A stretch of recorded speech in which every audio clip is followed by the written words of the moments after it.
So the finale of She-Hulk just dropped, and let me just get this out of the way. It was an unexpected finale, and I kind of enjoyed it. Like, it was going like so bizarre, like how everything was panning out.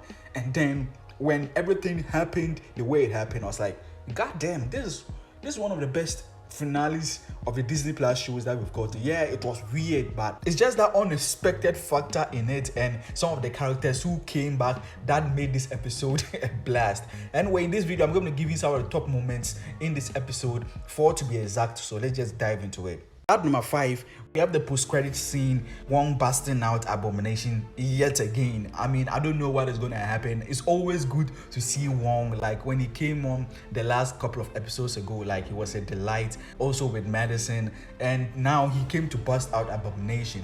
Abomination is going to be wanted, obviously, because he just escaped from his prison cell. So I'm obviously curious about where this storyline is going. From the Thunderbolts lineup, we know he's not part, but there are some rumors going on that yes, he's not part of the Thunderbolts, but he's going to be in the movie. Well, it's going to make sense, and maybe by the end of the movie, he becomes part of the Thunderbolts or becomes one of the villains of the Thunderbolts. We are yet to see. But anyway, I'm just excited that I got to see Wong in this finale.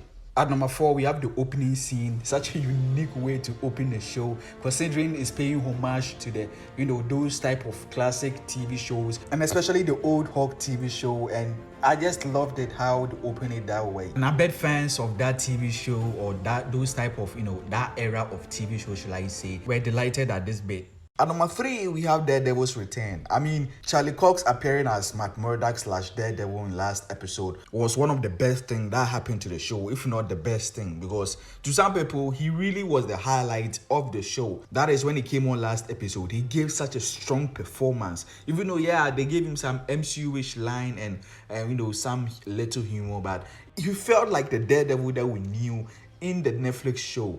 The only thing is that he was in a brighter setting, and man, I just can't wait for the Daredevil Born Again series. But anyway, his return was cool. We know why he returned, because of She-Hulk messing with things after she did the fourth wall break thing. And then we got this classic Fast and Furious type of dinner scene, and it was really a fantastic scene. Like, wow, it's like they're trying to make us ship their relationship. Yeah, I already shipped them in last episode, but it's like they're taking it further. You get what I mean? They just look so happy together. I can't believe he's in the freaking MCU. But anyway, whether they move forward with their relationship post She-Hulk, it's not my concern right now. Right now, I'm just happy that Charlie Cox is in the MCU.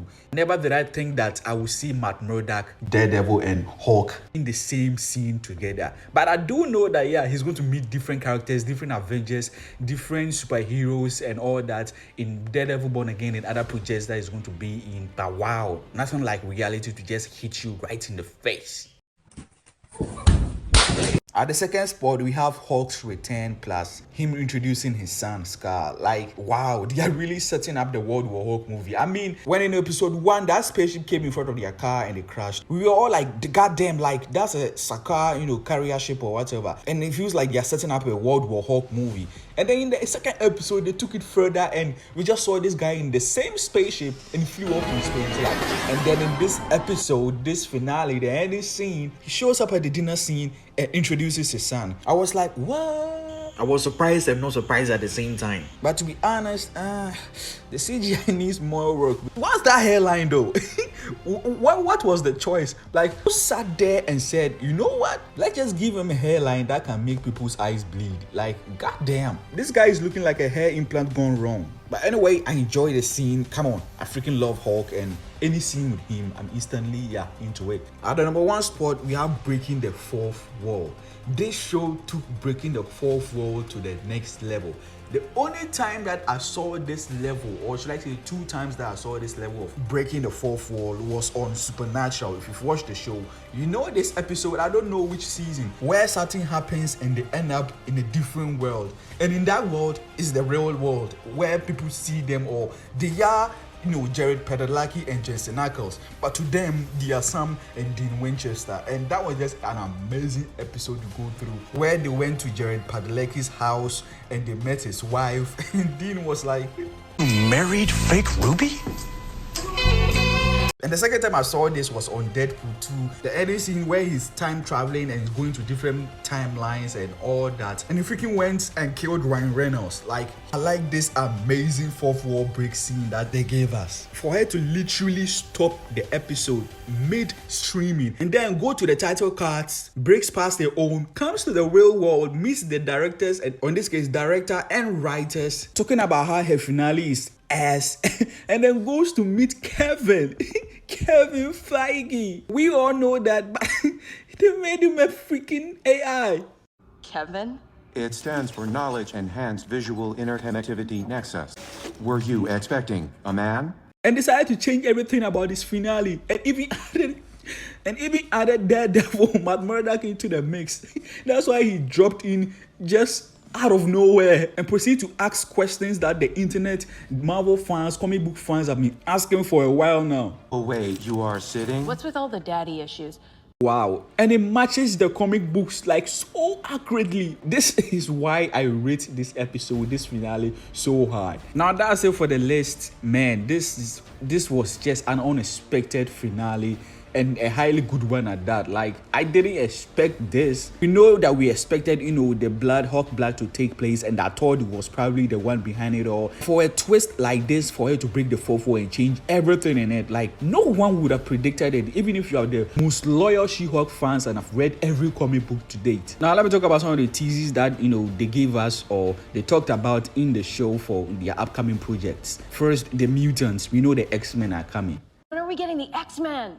I cannot tell you that. And then secondly, the World War Hulk movie. I mean, they teased it in the fourth wall break and in the ending scene with Hulk introducing Scar. But Bruce is supposed to return to explain what he was doing. No, we don't need to hear any of that. But we were going to introduce... Save it for the movie. Now that's it for the list. I enjoyed this finale. Like, I ain't gonna lie. Like, even though I liked the episode for its unconventional way of ending it, how unexpected and funny everything was, I still find it like it was lazy. These directors or these writers took a lazy way out, to give us this finale. Talked about a bunch of things, tried to show us things that could have happened, but ultimately did not do it and just took a shortcut to, though it was funny, like, oh, she broke the fourth wall, changed everything because he's She-Hulk, but still, you get what I mean. Yeah, the show overall is not perfect. Like, let's not sugarcoat it. Like, as I said in my previous videos, if the episode is not doing well, at least you get a stellar performance from her. And I don't know whether we're going to get a second season or not. They did tease it in the fourth wall break scene though. Okay, back to She-Hulk. I do have some thoughts about the direction of season 2. Now let me know in the comments below what you thought of these scenes. Let me know your favorites in the comments below. And if you enjoyed the video, please leave a like. It helps the channel out. Subscribe and turn on that post notification bell not to miss any other video. I have a video about She-Hulk coming again soon, about her evolution when it comes to animation, TV and all that. So stay tuned for that. Anyway, that's it for the video. As always, Neddy Sage here. See you guys in the next one.